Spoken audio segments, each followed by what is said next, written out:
On behalf of the Jessie Street National Women's Library, I acknowledge the traditional owners of the land we are on, the Gadigal people of the Aurah Nation. People have been meeting here on this land for thousands of years, and we are here today to continue this tradition. Today especially, I acknowledge the continued strength and spirit of Aboriginal women. I'm sure it would please Jessie Street that at a function which bears her name, acknowledgement is made of the traditional owners. I'm sure there is no need to remind guests here today to switch off their phones. To Meredith Bergman, thank you for co-hosting this function. The committee wishes to thank Patricia Forsyth for her past support and to wish her well in her new role. Helen Reddy, Meredith Bergman, Robin Parker, members of Jessie Street's family, and we always have a large number from Jessie's family and we're so thrilled that they come. Members and guests, my name is Muir and it is my privilege to welcome you today to the 12th annual luncheon of the Jessie Street National Women's Library. A special thank you to Helen Reddy for being the guest speaker today. Your presence, Helen, has made the day our most successful luncheon.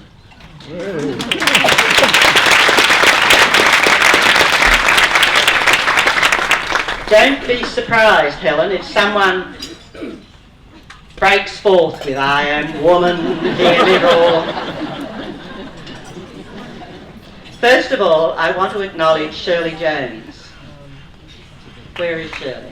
Stand up. For her tireless work. The library, the Jessie Street National Women's Library, prides itself on encouraging young women to put no boundaries on their lives. Who knows? This very place may be your workplace in the future. And perhaps with more women in Parliament, the tone and compassion, as well as positive legislation and decision making, can only improve our lot. An apology has been received from the Feminist Book Club, and we want to thank them for their generosity and support. As you no doubt are aware, the library is run on a voluntary basis, and this annual luncheon is the one big fundraising function undertaken each year. Last year, we moved to our new premises in the Ultimo Community Centre on the corner of Harris Street and William Henry Street. A great improvement on our previous situation, but we still need lots of funds to continue. Bon appetit, enjoy your lunch, and remember, we are a voluntary organisation depending on your generosity.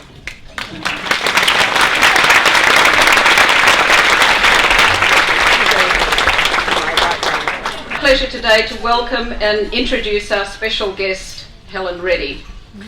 Recently inducted into the ARIA Hall of Fame, Helen has now retired from live performing, and she just won't be persuaded to do any rendition of anything. During her very successful singing career, she was the first Australian-born performer to win a Grammy.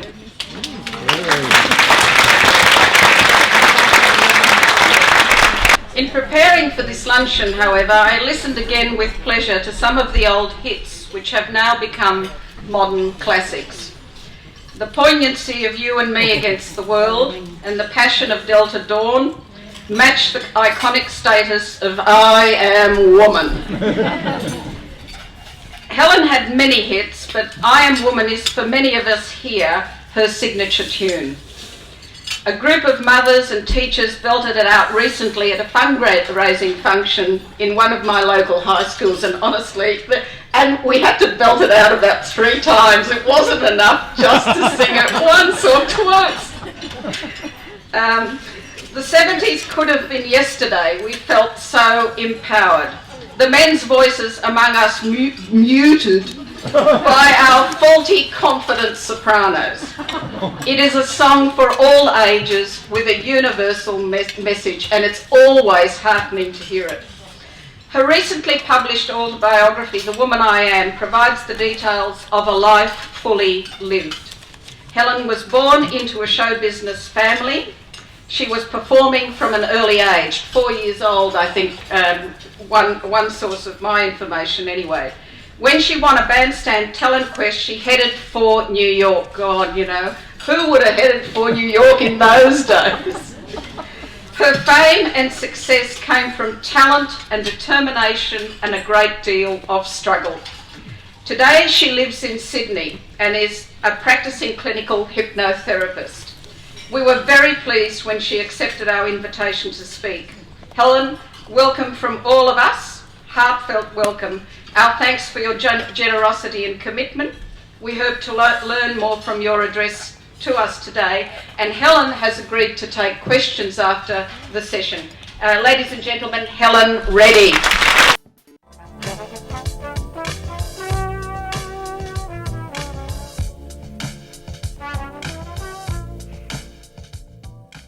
I was absolutely amazed to learn about Jessie Street. I certainly didn't know anything about her when I was a young girl growing up in school in Melbourne. We were never taught anything about famous women. We still aren't very much. But I was amazed that she had accomplished so much in her life, that she had been such a forward thinker. And I thought, if only I had known her when I was here and living in Sydney, what marvellous conversations we could have had. But I was still several years away from affirming my feminist viewpoint. But I do want to, I want to talk about the future today, because I think we're at a very crucial period in the history of our planet, and that we all have a great deal of work ahead of us if we're going to make any sense out of all of it. A good friend of mine in California, a former governor, used to say that if you were in a canoe going downstream and you wanted to follow a straight course, you had to paddle to the right and then to the left, the right and then the left. If you paddled only to the right or only to the left, you just went round and round in circles. And I think what we are desperately in need of is some people paddling on the left.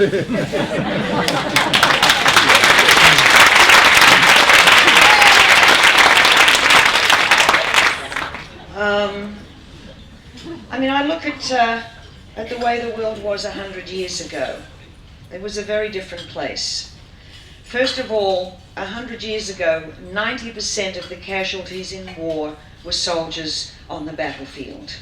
Today, 90% of the casualties in war are civilians. Many of them women and children being killed in their own homes. Obviously, war is not a feminine value. And I think we needs to be one of the things that we need to address.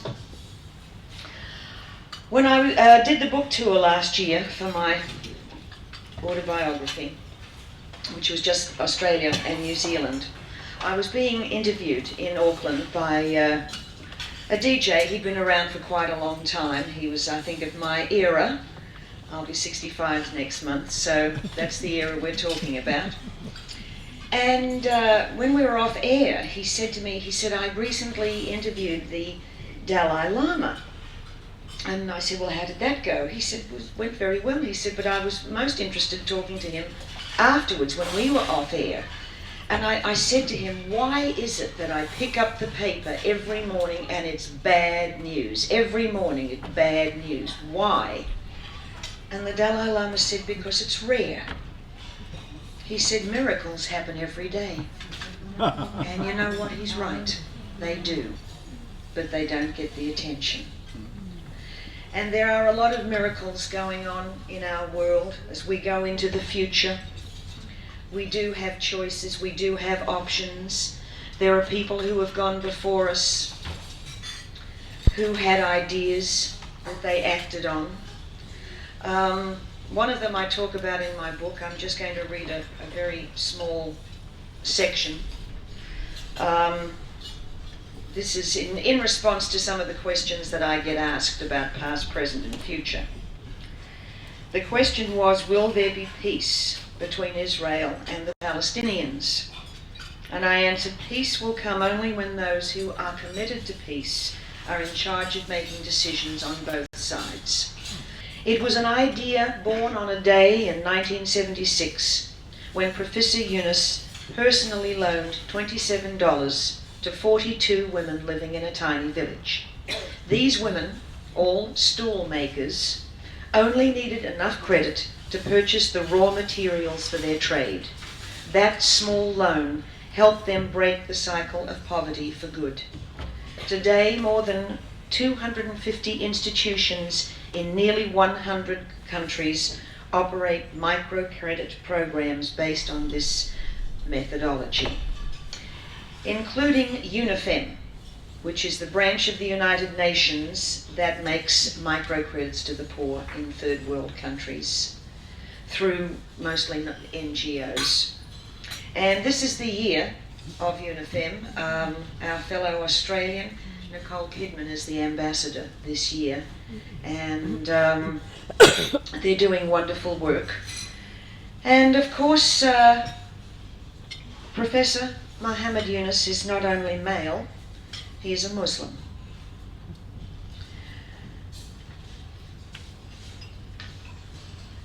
I spoke last year at Parliament House in Canberra at a luncheon. I was not addressing the nation, unfortunately, but I spoke at a luncheon. It was a Women of the Year luncheon, and I knew what I wanted to say, but I was really having a hard time kind of crystallizing it. And there was a park right opposite the hotel where I was staying, and I wandered over there and thinking about what I wanted to say, and I'm walking around the park, and I came to a statue of Gandhi. And I thought, Gandhi, okay. Martin Luther King Jr. borrowed his philosophy of non-violence, which was, which is really what started the modern civil rights movement in the United States. He borrowed his idea of non-violence from Gandhi. Not many people know that Gandhi borrowed his idea of non-violence from an ancient all-female sect. So this is very much, what Gandhi had to say is very much female values. And on the side of the statue, the sculptor had etched Gandhi's guidelines, and I think in this particular building they are very relevant. No politics without principles. No wealth without work. No commerce without morality. No education without character. No pleasure without conscience. No science without humanity. No worship without sacrifice. I think these are very fine guidelines to live by. Now, so far we've got the Dalai Lama, who's a Buddhist. We've got the Catholic priest who founded Neva Shalom Wahat al-Salam, a man, Christian. We have Professor Yunus, a man, a Muslim, who's founded the Grameen Bank, which overwhelmingly makes microcredit loans to women. The repayment rate is 98.5%, which is quite stunning. And we have Gandhi, who was a Hindu lawyer. So here we have four men, four different religions. What do they have in common? They know how to paddle on the left.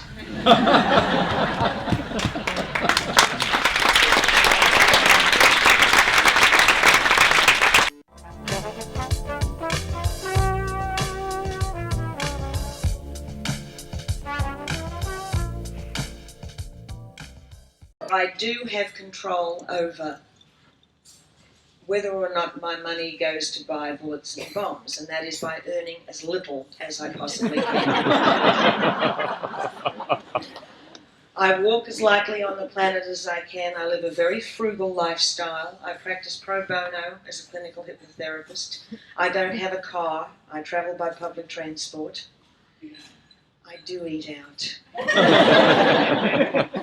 But if you'd ever tasted my cooking, you'd understand. Some people can sing, more people can cook. I visited Israel in 1994 and found its people deeply divided.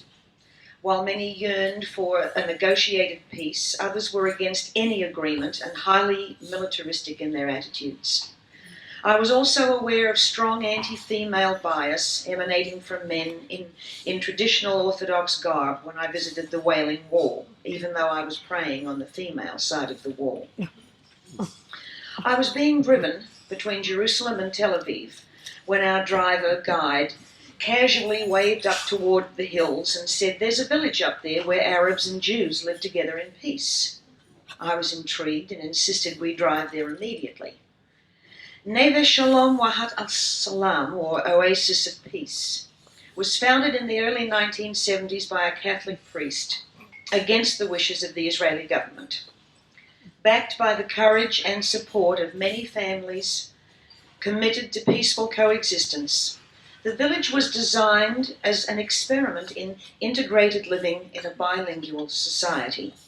All housing is allotted alternately, so that every Jewish family has an Arab family living on either side, and every Arab family has a Jewish family living on either side. All education is bilingual, starting at kindergarten. Every classroom has both an Arabic and a Hebrew-speaking teacher. The village also has a school of peace, which welcomes students from all over the world to be trained in the art of making peace, as opposed to diplomatic and political skills. My driver had never visited the village before and was as fascinated as I was. He explained that many Palestinians already speak Hebrew because they work in Israeli homes and businesses, but that few Israelis speak Arabic or have any desire to learn. However, he felt that the future belonged to those who were fluent in both languages. He was so impressed by the peaceful and positive atmosphere he experienced in the village that day, he wondered if he might be able to enroll his sons in the school there. A few years after my trip to Israel, I found myself on a domestic US flight, seated next to a man who was friendly with the Clintons, at that time occupying the White House. I talked to him during the trip about Neve Shalom Wahat al-Salam, and despite being a major fundraiser for Jewish charities and a frequent visitor to Israel, he had never heard of the place. On the Clintons' subsequent trip to Israel, I was pleased to see in the press a photo of Hillary visiting the village and its people. Despite opposition from the Israeli government, Neve Shalom Wahat al-Salam has now been functioning for more than 30 years. It can hardly be called an experiment any longer, and a new generation has already grown up under this system. This new generation of young people who regard each other as Semitic siblings is now spreading the seeds of peace outside their village, promoting bilingual education and peacemaking skills. After the wall presently being built is torn down, these are the people best suited to occupy the borderlands between Israel and Palestine.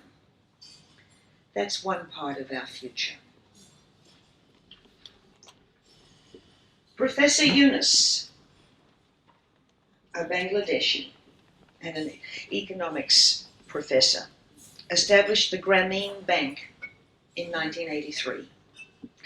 Founded on the belief that credit is a fundamental human right, the Grameen Bank is devoted to providing the poorest of Bangladesh with minuscule loans, helping the poor by supporting the spark of personal initiative and enterprise by which they can lift themselves out of poverty forever. Yes, back there. Do you want me to yell? Yes! Roar! I will. Where do you see? She was doing a very good job. As a young girl / woman of my generation, I have a few concerns, Okay. especially about the objectification of women in the media all the time, and the image of women Yes. at the moment, e.g. Paris Hilton. Where is feminism in your opinion today? Well,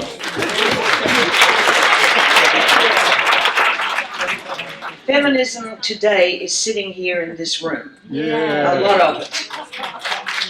But I do share your concerns. We did in the 1970s, we made tremendous gains both in legislation and media images, a lot of things. In the 1980s, that all got turned on its head, and so much of our gains were lost. And I do blame, in terms of the media and the images in the media, I have to blame Madonna. Because I'm sorry, but I don't see going from I Am Woman to Material Girl as a positive progression.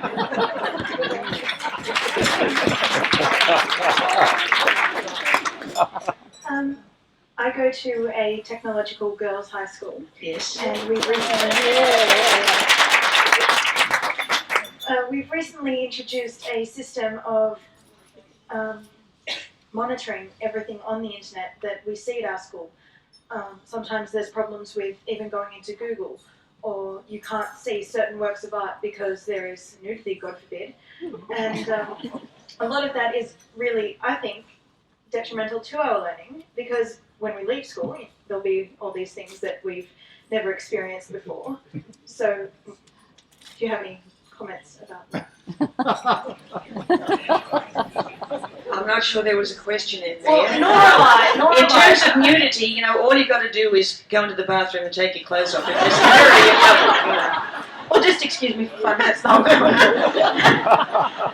What I'm saying is, the girls at our school Yes. were really heavily protected from these things. Why do you think that is? And do you think that this is seriously impacting on our ability to function as citizens once we leave? No, I don't. First of all, a lot of what you're being protected from is a load of hooey anyway.